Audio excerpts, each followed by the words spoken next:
কিতাবের মধ্যে লিখি, কেউ যদি রাষ্ট্রপ্রধান হতে চাও, চেয়ারম্যান, মেম্বার, এমপি, মন্ত্রী যদি হতে চাও, তোমার দেশে তোমার ক্ষমতার ভিতরে একটা কুকুর পর্যন্ত যদি না খেয়ে যদি মারা যায়, কিয়ামতের ময়দানে তুমি নামাজি হও, তুমি রোজাদার হও, যা কিছু করো, এই যে মানুষের হক নষ্ট করেছ, এর জন্য তোমাকে জাহান্নামে যাওয়া লাগবে। তারপরে ইমানের বদলে হয়তো একদিন মাপ পাইবা, কিন্তু এই জনগণের হক আদায় করো নাই, এতিমের হক আদায় করো।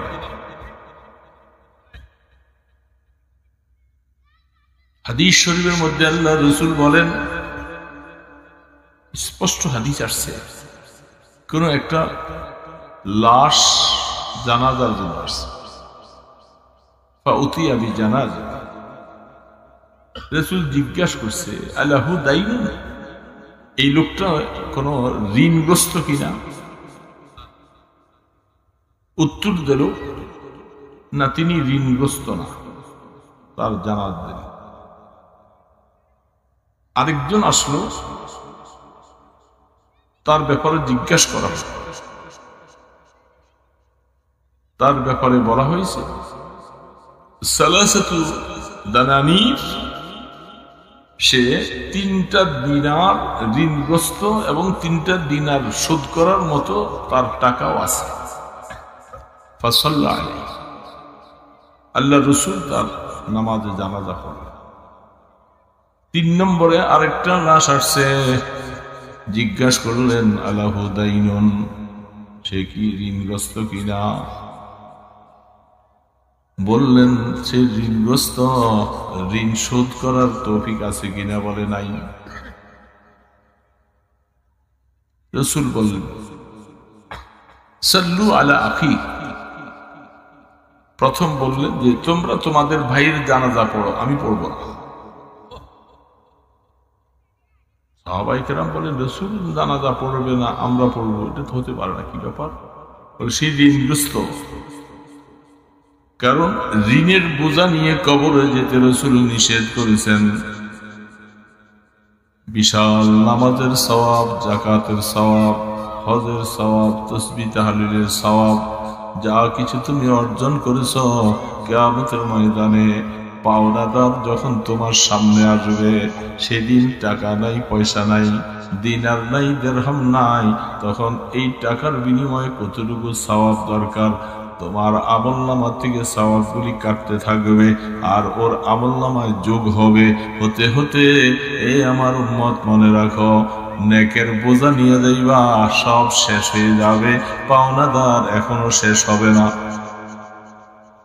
তখন তার গুনাহগুলি তার আমলনামায় আসবে, হতে হতে ওই লোকটা জান্নাতি হবে, আর তুমি নেকের বোঝা নিয়ে জাহান্নামে যাইবা।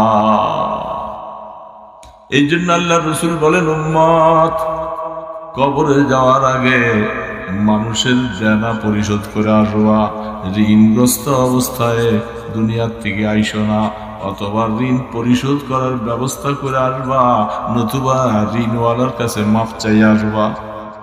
এই 2 রাস্তার কোন রাস্তা ছাড়া তুমি কবরে আইসো না, ভয়াবহ অবস্থা হবে। এই জন্য রাসূল জিজ্ঞাসা করেছে, তার সে ঋণগ্রস্ত কিনা? সাহাবায়ে কেরাম বললেন, হ্যাঁ, ঋণগ্রস্ত, তোমরা নামাজ পড়ো।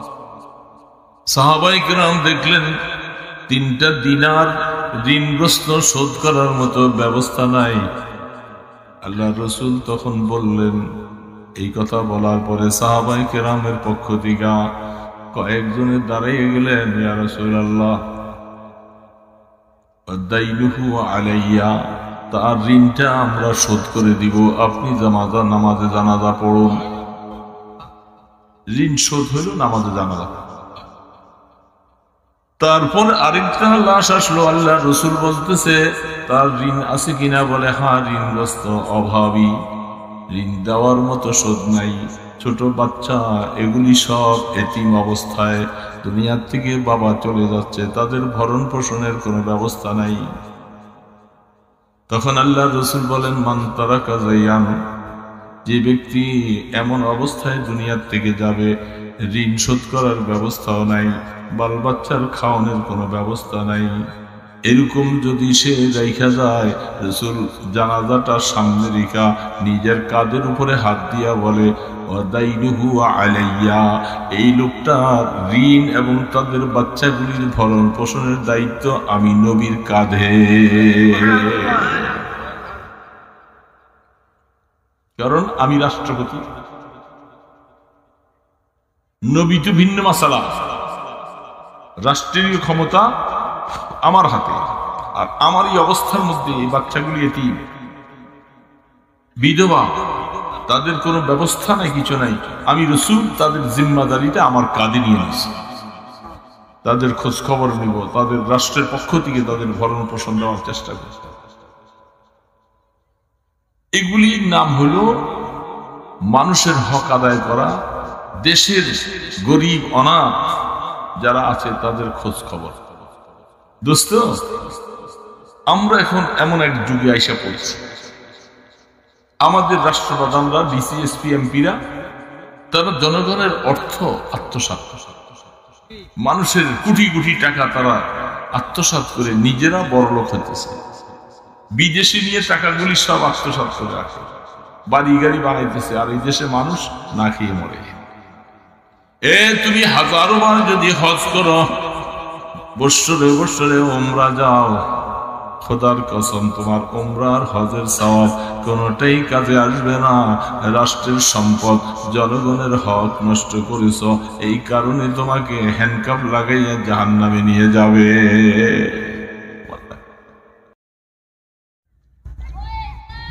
ونؤمن به ونتوكل عليه ونعوذ بالله من شرور أنفسنا ومن سيئات أعمالنا من يهده الله فلا مضل له ومن يضلله فلا هادي له ونشهد أن لا إله إلا الله وحده لا شريك له ونشهد أن سيدنا ومولانا محمدا عبده ورسوله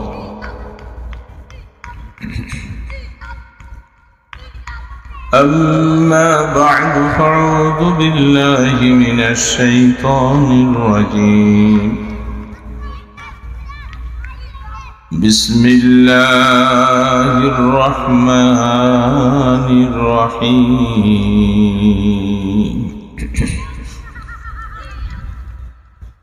يا أيها الذين آمنوا ادخلوا في السلم كافة ولا تتبعوا خطوات الشيطان إنه لكم عدو مبين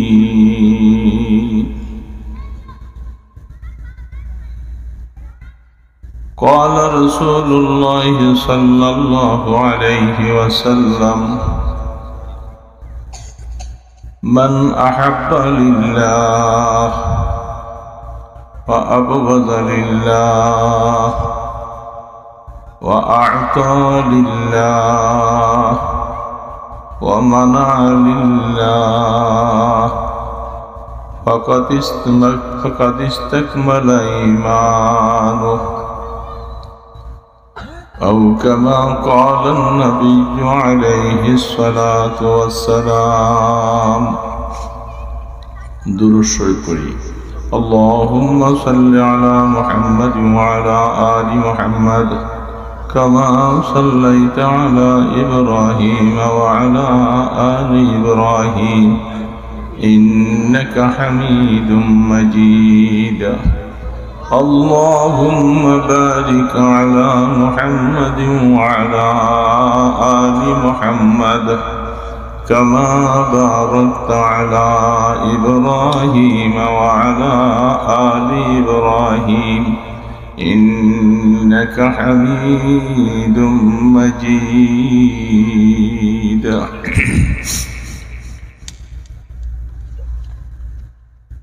লালপুর বাজার বাইতুল আমিন জামে মসজিদ ও এলাকাবাসীর উদ্যোগে আয়োজিত ওয়াজ ও দোয়ার মাহফিলের সম্মানিত সভাপতি হযরত উলামায়ে কেরাম,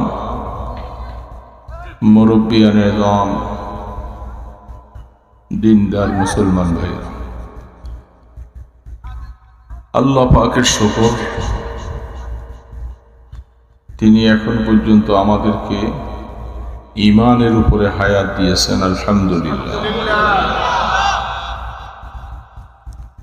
হায়াতের প্রথম থেকে শুরু হয়েছে, বালেগ হওয়ার পর থেকে নিয়ে শরীয়তের হুকুম আমার উপরে বর্তানো হয়েছে। এখন হায়াতের শেষ পর্যায়ে, মাঝখানে একটা লম্বা সময় অতিবাহিত হয়েছে, বাকি কতদিন হায়াত আছে জানি না। এই লম্বা একটা হায়াত অতিবাহিত করেছি, আশা করছি যে হয়তো ঈমানটুকু আছে, বাকি কোনো কাজের দ্বারা, কোনো কথার দ্বারা ঈমান নষ্ট হয়ে গেছে কিনা সন্দেহ লাগে, হতেও পারে। এই জন্য নতুন করে আবার ঈমানের কলেমা পড়ে নিলাম, লা ইলাহা ইল্লাল্লাহ মুহাম্মাদুর রাসূলুল্লাহ সাল্লাল্লাহু। যেহেতু আল্লাহ রসুল বলছেন জাদ্দিদু ঈমানাকুম, এ আমার উম্মতেরা, সারাদিন দুনিয়াতে চলতে যাইয়া ঈমানটা কখন তোমার চলে যায় কিনা, কোন কথায় কোন কাজে, সেটা তুমি হয়তো জানো না, খবর রাখো না। এই জন্য ঈমানকে তাজা করো। সাহাবায়ে কেরাম প্রশ্ন করছেন যে কিভাবে ঈমান তাজা করব? তখন রাসূল বলছেন যে তুমি লা ইলাহা ইল্লাল্লাহ বেশি বেশি করে বলো, তোমার ঈমান তাজা হবে। এই জন্য মাঝখানে একটা লম্বা হায়াত, 15 বছর বয়স থেকে নিয়ে ধরপাকড়াও শুরু হয়েছে। দুনিয়ার সরকারের পক্ষ থেকে আসামিদেরকে ধরপাকড়াও করে, অপরাধীদেরকে পাকড়াও করে। মানুষকে দুনিয়াতে জন্ম দেওয়ার পরে 15 বছর বয়সের থেকে নিয়ে তার পাকড়াও শুরু হয়ে যায়। তার মানে আমলনামা চালু হয় কয় বছরে? এটা আল্লাহ পাকের এক নির্দেশ। 15 বছর থেকে আমলনামা চালু হয়। কি করেছি, কেন করেছি, কি করি নাই, কেন করি নাই, এগুলির সব কিছু হিসাবে চলে আসে। হিসাব কারা নেয়? কিরামান কাতিবিনা ইয়ালামুনা মা তাফআলুন। দুইজন সম্মানিত ফেরেশতা তুমি যা কিছু করতেছো সব কিছু লিখে ফেলে। তাহলে ওই বয়স থেকে নিয়ে লেখা শুরু হয়েছে। এখনকার এই হায়াত পর্যন্ত প্রত্যেকটা দিন যতক্ষণ ঘুমিয়ে থাকি, এই সময়টা কলম বন্ধ। কারণ ঘুমের মধ্যে কোনো সওয়াবও করি না, গুনাহ করি না। হ্যাঁ, সওয়াব হয় যদি ঘুমটা সুন্নত তরিকা মতো যাওয়া যায়। ঈমানদারের ঘুম সুন্নত তরিকা মতো যদি হয়, তাহলে তখন থেকেও নেক লেখা থাকে। কি লেখে? এর জন্য ওই সময় থেকে আমাদের আমলনামা চালু। এখন পর্যন্ত দৈনিক আমলনামা চলছে। এর মধ্যে বুঝার বিষয়, নেকের সংখ্যা বেশি না গুনার সংখ্যা বেশি, এটা আমারটা আমি বুঝতেছি, আপনারটা সাহেবুল বাইতে আদরা বিমা। ঘরওয়ালা জানে তার ঘরে কি কি জিনিস আছে। আমরা যে লম্বা একটা হায়াত কাটালাম, জীবনের 50-60 বছর অতিবাহিত করে দিলাম, এখন এই সময়ের ভিতরে আমার নেক কতটুকু হয়েছে, গুনাহ কতটুকু হয়েছে, হিসাবটা তো আল্লাহ পাকের কাছে দেওয়া লাগবে। কি বলেন, হিসাব দেওয়া লাগবে না? যা মনে চায় তাই করলে চলবে না। অনেক সময় অপরাধ করে, রাস্তায় ঘাটে। এই যে কয়েকদিন আগে আমার গাড়িটা অ্যাক্সিডেন্ট, পিছনে রাত্রে 2টা-2:30 বাজে পিছন থেকে একটা ট্রাক এই সময় যাচ্ছে। আল্লাহ পাক হায়াতে বাঁচিয়ে রাখছেন, গাড়ির ক্ষতি হয়েছে অনেক টাকা, পিছনের ডালাটা বাতিল। তাদেরকে তাদের কাগজপত্র নিয়ে আসছি, এরা আসছে, আইসা হুজুর আমরাও, এই ড্রাইভারও গরিব মানুষ, কিছুই দিতে পারতেছি না, আমরা পারবো না। এই অনেক পেশাল পাইরা আমার গাড়ির খরচ হইতেছে, মিস্ত্রি দেখাইছি 1 লাখ টাকা, সে 10,000 টাকা। তো কান্দা কাটা করে পার পাইয়া গেছে। যা, আল্লাহ পাক ব্যবস্থা করে। এই কথাটা আমি কেন বলছি, ওই বেটা তো এসে কান্নাকাটা করছে, মাপ পাইয়া গেছে। কিয়ামতের ময়দানে আল্লাহ পাকের কাছে যখন আল্লাহ বলবে, তোকে আমি একটা লম্বা হায়াত দিছিলাম, হায়াতটা তুই কোথায় ব্যয় করছস, এই কথাটা যখন বলবে, আল্লাহ আমি বুঝি নাই, এমনি করছি, ওই দিন এই কথা বললে কাজ হবে না। হ্যাঁ, এটা বুঝতে হবে এখানে। এখন হায়াতে যতদিন থাকি, মৌতের দুয়ারে যাওয়ার আগ পর্যন্ত, এখন যদি এটা বুঝে আসে যে আল্লাহ বুঝি নেই, ভুল করছি, ক্ষমার একটা ব্যবস্থা। কিন্তু কবরে চলে যাওয়ার পরে কিয়ামতের ময়দানে যে বলি আল্লাহ বুঝি নেই, বুঝলি না, তোকে অনেক কিছু বোঝানো হয়েছে না, এই জন্য ওই সময় পার পাওয়া যাবে না। এই কথাটা আল্লাহ সুবহানাহু ওয়া তাআলা কোরআনে অনেক জায়গায় বলছে। দুনিয়াটা ছেলেবেলাদের খেলতামশার মতো। ওই যে দেখেন না পোলাপান, এখানে ওয়াজ চলতেছে, ওলামায়ে কেরাম বসা, নেককার দিনদাররা বসা, ওদের কাছে এগুলোর কোনো ব্যথা আছে? ওরা পাগলের মতো কি বলে না বলে। আল্লাহ পাক এটাই বলছে, দুনিয়াটা শুধু ছেলেবেলাদের খেলতামশার মতো। ওয়ামাল হায়াতুদ দুনিয়া ইল্লা লাইবু ওয়া লাহাব ওয়া ইন্নাদ দারাল আখিরাতা লাহিয়াল হায়াওয়ান। আসল হায়াত তো আখিরাতের হায়াত। দুনিয়ার ছেলেপেলেদের খেলতামশা, খেলতেছে, ধমক দিছে, গেছে আর দিয়ে। তোমরা তোমাদের হায়াতটাকে ছেলেবেলার খেলের মতো বানাইও না। এই নির্দেশ করেছেন কে? আমরা যদি না বুঝি, ক্ষতি আমাদের, কষ্ট হবে আমার, শাস্তি ভোগ করবো আমি, আল্লাহ পাকের তো কোনো ক্ষতি নেই। এখন এই কথাটা মানুষ আমরা বুঝি না, না বুঝার কারণে অনেক ক্ষতি হচ্ছে। এই যে দেখেন আল্লাহ পাকের কি এক মহিমা। আজকা 12 তারিখ নাকি, আগামীকাল 13 তারিখ, 14 তারিখে শবে বরাত, জুমা, দুইটা একসাথে না, দিনে জুমা, রাত্রি শবে বরাত। 14 তারিখে একটা আকাম হয় আমাদের দেশে, ফেব্রুয়ারি 14 তারিখে। এটাকে ভালোবাসা দিবস বলে, বলে নাউজুবিল্লাহ। যুবক যুবতীরা এই দিনটাকে এইভাবে করে, এই রাত্রটাকে তারা দিনটাকে কাটায়। ফুলের বাজার অভাব হয়ে যায়, এক বন্ধু আর বান্ধবীকে ফুল দেয়, বান্ধবী বান্ধবীকে ফুল দেয়, ভালোবাসা দিবস এটা বলা। শরীয়তে এটা নাজায়েজ। ভালোবাসা দিবস আবার এই আকাম নাফরমানি গুনার কাজ করার জন্য এই দিনটাকে তারা ইহুদি নাসারা খ্রিস্টান বৌদ্ধ কাফের মুশরিকেরা এই দিনটার নাম দিয়েছে ভালোবাসা দিবস। এই দিনটা পড়ছে এই যে 14 ফেব্রুয়ারি।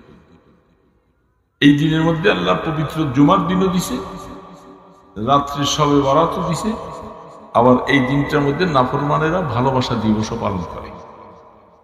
আল্লাহ পাক বলবে, বান্দা আমি দেখব পবিত্র জুমার দিনে তুমি জুমার হক আদায় করলা কিনা, রাত্রের বেলা গুনাহ মাফের জন্য একটা সুযোগ করে দিয়েছি, সেই সময়টা তুমি গ্রহণ করলা কিনা, নাকি তুমি একটা যুবক যুবতীর পিছনে পড়া তোমার হায়াতটাকে বরবাদ করে এক বস্তা গুনাহ কামাই করলা, এটা দেখার বিষয়। এক বস্তা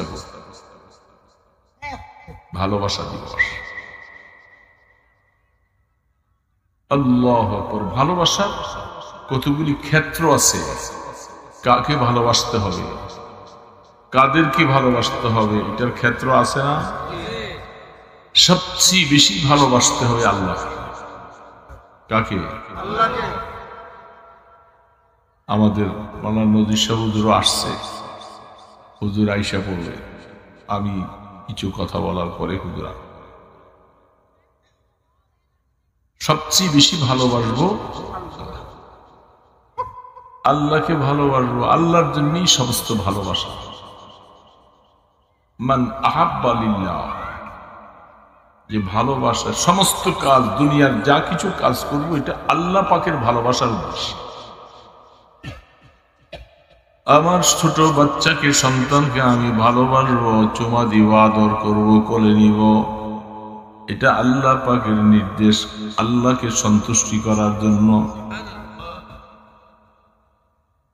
নিজের গরজে না। দেখেন মসজিদে নববীতে রহমতে দো আলম আপনার আমার নবী মুহাম্মদুর রাসূলুল্লাহ সাল্লাল্লাহু আলাইহি ওয়াসাল্লাম তিনি খুতবা পড়তে দাঁড়াইছেন জুমার। আল্লাহ রসুলের নাতনি হযরত যায়েনব রাদিয়াল্লাহু তাআলা আনহার মেয়ে হযরত উমামা রাদিয়াল্লাহু, ছোট বাচ্চা। ইমাম হুসাইন রাদিয়াল্লাহু তাআলা আনহু আরেক মেয়ের ঘরের নাতি। তো ঘরের থেকে জুমার দিনে আসে, আস্তে আস্তে ভালো করে হাঁটতে পারে না, ছোট বাচ্চা। আসে কোন দিকে? ওই নানার কাছে যাবে, নানা মিম্বরে পড়ে যায়, আবার উঠে। আল্লাহ রসুল মিম্বর থেকে খুতবা পড়তেন, নজর করে দেখতেছে ছোট বাচ্চা আসতেছে আমার কাছে। রসুল খুতবা বন্ধ করে নামছে, নাইমা এই নাতনি নাতিনকে কোলে করে আদর করে কাছে এনে বসাইছে। এই কাজটা কার জন্য করছে? কার জন্য? কারণ আল্লাহ রসুল হাদিসে বলছেন, আল্লাহ পাক আমাকে জানিয়ে দিছেন, ছোট বাচ্চাদেরকে যারা আদর করতে পারে না তারা আমার উম্মত না, যারা বড়দেরকে সম্মান করে না তারা আমার উম্মত না। এই জন্য ছোট বাচ্চারা আছে, আপনার হোক, আপন হোক আর পর হোক, তাকে আদর করা এটা রসুলের আদর্শ। এই ভালোবাসাটা কার জন্য? মান আহাব্বা লিল্লাহ, আল্লাহ। দুনিয়ার কোনো গরজ নাই, কাউকে আমি কিছু দিব, আল্লাহ। কোনো কাউকে আমি দিব না, নিষেধ করব, তাকে এটা দেওয়া যাবে না। অর্থাৎ সে অনুপযুক্ত, তার কার্যকলাপ খারাপ, সেই অর্থটা নিয়ে গুনার কাজের মধ্যে লাগাবে বিভিন্ন অবস্থায়, তখন আমি তাকে দিচ্ছি না। এই না দেওয়াটাও কার জন্য? হযরত ওমর ফারুক রাদিয়াল্লাহু তাআলা তিনি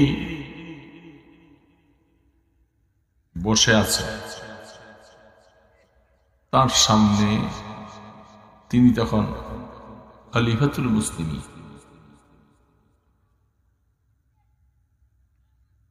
আল্লাহ রসুল দুনিয়ার থেকে নিয়ে চলে গেছেন। তিনি তার খেলাফত কালে রাত্রিবেলা সারাদিন ব্যস্ত থাকে, রাত্রিবেলা তিনি ঈশার নামাজ পড়ে ঘুরে দেখে যে আমার দেশে আমাদের প্রজারা কারা কি অবস্থায় আছে। তিনি ঘুরলেন, একটা ঝুপড়ির মতো একটা ঘর, সেই ঘরের কাছে যাইয়া নজর কান পাতে শুনতেছে বাচ্চারা কাঁদতেছে, ছোট ছোট বাচ্চারা কান্দে। তিনি যে আওয়াজ দিলেন, এই ঘরের মধ্যে কে? একজন মহিলা আওয়াজ দিছেন, আপনি কে? বলে, আমি একজন মুসাফির। আপনি এই রাত্রে আমার খবর নিতে আসছেন? আমি একজন বিধবা মহিলা, আমার স্বামী নেই, এই বাচ্চাগুলি এতিম, এদের খাবারের কোনো ব্যবস্থা নাই করে, এই বাচ্চাগুলি খাবারের জন্য কাঁদতেছে। তো শুনছিলাম দেশের প্রধানমন্ত্রী খলিফা, সে নাকি দেশের সমস্ত প্রজাদের খবর নেয়, আমার খবর নিল না, আমি আল্লাহর কাছে এই ব্যাপারে বিচার দিব।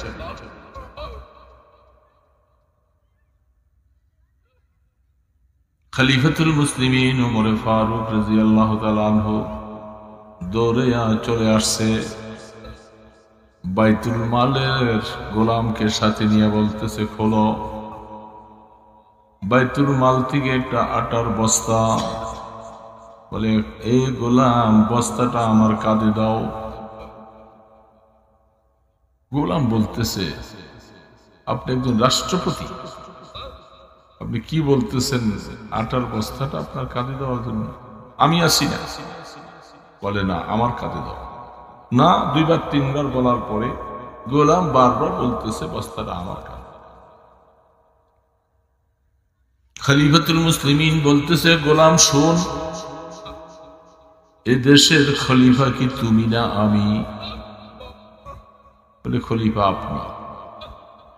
কিয়ামতের ময়দানে কেউ না খেয়ে থাকলে আমার রাজত্বের ভিতরে কিয়ামতের ময়দানে প্রশ্নটা তোকে করবে না আমাকে করবে?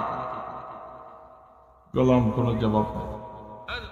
গোলাম বললেন যে কিয়ামতের ময়দানের প্রশ্ন তো আপনাকে করবে, যেহেতু আমাকে প্রশ্ন করবে, আটার বস্তা আমাকে কাঁধে নিতে হবে। গোলাম যুক্তিতে হাইরা গেল, পিছনে সাথে সাথে যাইতেছে, আটার বস্তা খলিফাতুল মুসলিমিনের কাঁধে।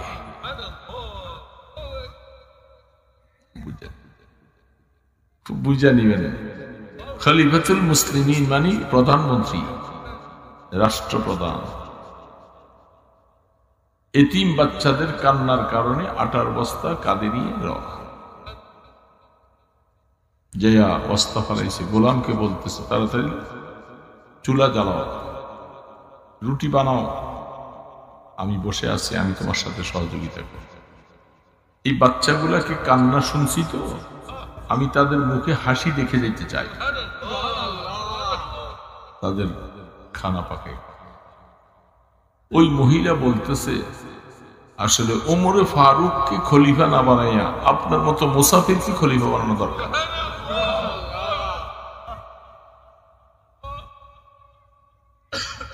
খলিফাতুল মুসলিমিন ওমরে ফারুক রাদিয়াল্লাহু তাআলা আনহু পরিচয় দিলেন না, কিছু কথা বললেন না।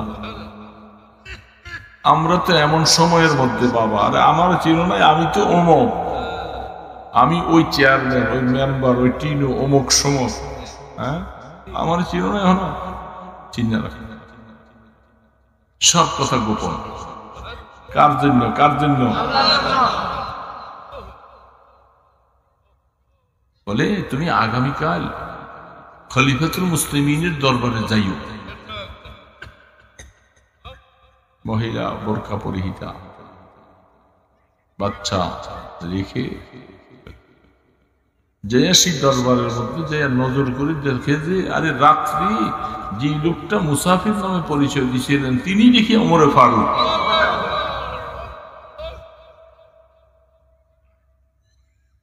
কাগজ দিয়ে লিখে দিছেন, বাইতুল মাল থেকে তোমার জন্য রিলিফ বরাদ্দ হয়ে গেল, তোমার সেখানে বস্তা, তোমার জরুরত, তৈল, আটা কি লাগে এগুলি এখান থেকে পৌঁছে যাবে।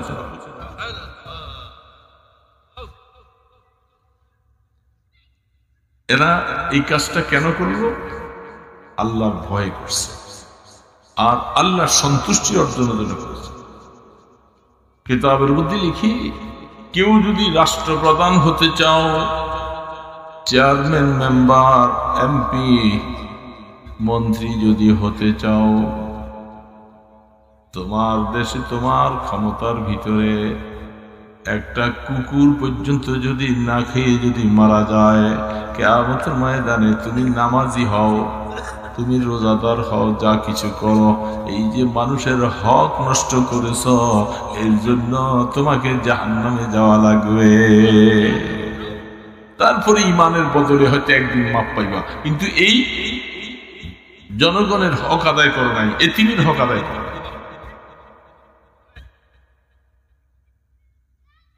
হাদিস শরীফের মধ্যে আল্লাহ রাসূল বলেন, স্পষ্ট হাদিস আসছে, কোন একটা লাশ জানাজার জন্য আসছে, ফাউতিয়া বিজানাজা, রাসূল জিজ্ঞাসা করছে, আলাহু দাইনুন, এই লোকটা কোন ঋণগ্রস্ত কিনা? উত্তর দিল, না, তিনি ঋণগ্রস্ত না, তার জানাজা দিল। আরেকজন আসলো, তার ব্যাপারে জিজ্ঞাসা করা হলো, তার ব্যাপারে বলা হয়েছে সালাসাতু দানানির, সে 3টা দিনার ঋণগ্রস্ত এবং 3টা দিনার শোধ করার মতো তার টাকাও আছে। ফাসাল্লা আলাইহি, আল্লাহ রাসূল তার নামাজে জানাজা পড়লেন। 3 নম্বরে আরেকটা লাশ আসছে, জিজ্ঞাসা করলেন, আলাহু দাইনুন, সে কি ঋণগ্রস্ত কিনা? বললেন, সে ঋণগ্রস্ত, ঋণ শোধ করার তৌফিক আছে কিনা? বলে নাই। রাসূল বললেন, সাল্লু আলা আখি, প্রথম বললেন যে তোমরা তোমাদের ভাইয়ের জানাজা পড়ো, আমি পড়ব না। সাহাবায়ে কেরাম বলেন, রাসূল জানাজা পড়বে না, আমরা পড়বো, এটা তো হতে পারে না, কি ব্যাপার? বলে, সেই ঋণগ্রস্ত, কারণ ঋণের বোঝা নিয়ে কবরে যেতে রাসূল নিষেধ করেছেন। বিশাল নামাজের সওয়াব, যাকাতের সওয়াব, হজের সওয়াব, তাসবিহ তাহলিলের সওয়াব, যা কিছু তুমি অর্জন করেছো, কিয়ামতের ময়দানে পাওনাদার যখন তোমার সামনে আসবে, সেদিন টাকা নাই, পয়সা নাই, দিনার নাই, দিরহাম নাই, তখন এই টাকার বিনিময়ে কতটুকু সওয়াব দরকার, তোমার আমলনামা থেকে সওয়াবগুলি কাটতে থাকবে, আর ওর আমলনামায় যোগ হবে, হতে হতে, এই আমার উম্মত মনে রাখো, নেকের বোঝা নিয়ে যাইবা, সব শেষ হয়ে যাবে, পাওনাদার এখনো শেষ হবে না।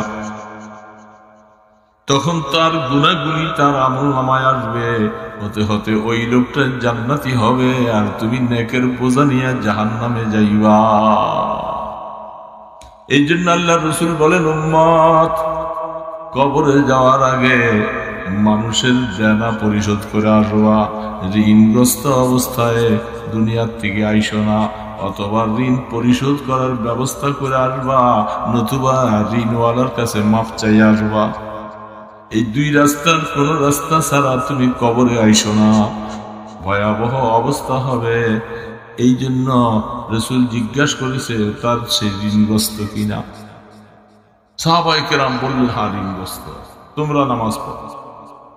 সাহাবায়ে কেরাম দেখলেন 3টা দিনার ঋণগ্রস্ত শোধ করার মতো ব্যবস্থা নাই। আল্লাহ রাসূল তখন বললেন, এই কথা বলার পরে সাহাবায়ে কেরামের পক্ষ থেকে কয়েকজনের দাঁড়িয়ে গেলেন, ইয়া রাসূলুল্লাহ, দাইনুহু আলাইয়া, তার ঋণটা আমরা শোধ করে দিব, আপনি নামাজে জানাজা পড়ুন। ঋণ শোধ হইল নামাজে জানাজা। তারপর আরেকটা লাশ আসলো, আল্লাহ রসুল বলতেছে তার ঋণ আছে কিনা, বলে হ্যাঁ ঋণগ্রস্ত, অভাবী, ঋণ দেওয়ার মতো শোধ নাই, ছোট বাচ্চা, এগুলি সব এতিম অবস্থায় দুনিয়ার থেকে বাবা চলে যাচ্ছে, তাদের ভরণ পোষণের কোনো ব্যবস্থা নাই। তখন আল্লাহ রসুল বলেন মান তারাকা যাইয়ান, যে ব্যক্তি এমন অবস্থায় দুনিয়ার থেকে যাবে, ঋণ শোধ করার ব্যবস্থাও নাই, বাল বাচ্চার খাওয়ানোর কোনো ব্যবস্থা নাই, এরকম যদি সে রেখা যায়, রসুল জানাজাটার সামনে রেখা নিজের কাঁধের উপরে হাত দিয়া বলে ওয়াদাইনুহু আলাইয়া, এই লোকটার ঋণ এবং তাদের বাচ্চাগুলির ভরণ পোষণের দায়িত্ব আমি নবীর কাঁধে। কারণ আমি রাষ্ট্রপতি, নবী তো ভিন্ন মাসালা, রাষ্ট্রীয় ক্ষমতা আমার হাতে, আর আমার এই অবস্থার মধ্যে এই বাচ্চাগুলি এতিম, বিধবা, তাদের কোনো ব্যবস্থা নাই, কিছু নাই, আমি রসুল তাদের জিম্মাদারিটা আমার কাঁধে নিয়ে নিয়েছি, তাদের খোঁজ খবর নিব, তাদের রাষ্ট্রের পক্ষ থেকে তাদের ভরণ পোষণ দেওয়ার চেষ্টা করব।